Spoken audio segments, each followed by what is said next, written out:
চলো বন্ধুরা, আজ অনেক দিন পরে চিকেন বানাবো।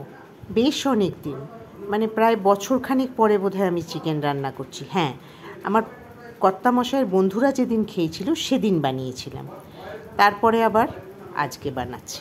সেদিন অবশ্য অনেকটা বানিয়েছিলাম।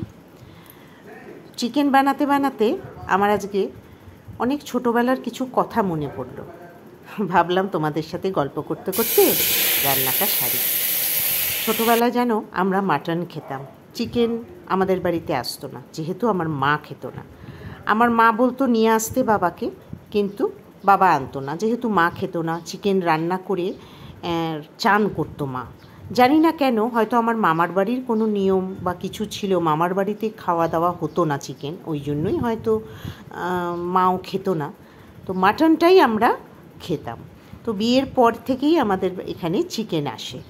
তো ছেলে খুবই ভালোবাসতো, মাঝে আবার চিকেন খাওয়া ছেড়েও দিয়েছিল, মাটন খাওয়াও ছেড়ে দিয়েছিল।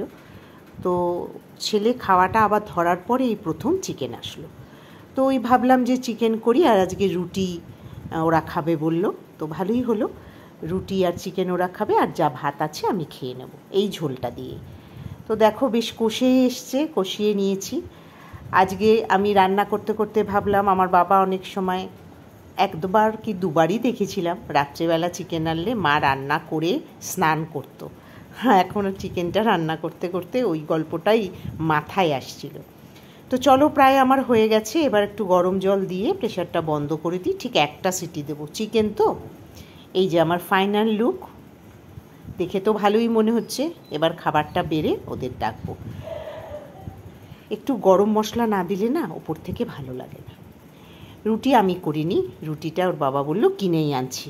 আর অল্প করে একটু পেঁয়াজ কেটেছি, রাত্রিবেলা অত পেঁয়াজ খাবে না হয়তো, তাও তো বেড়ে নিয়ে ওদেরকে দিয়ে নিই, তারপর আমরা খাওয়া দাওয়া করে নেব। তোমাদের যদি এই ছোট্ট ভিডিওটা ভালো লাগে তাহলে তো পেজটাকে ফলো করে লাইক কমেন্ট করবেই।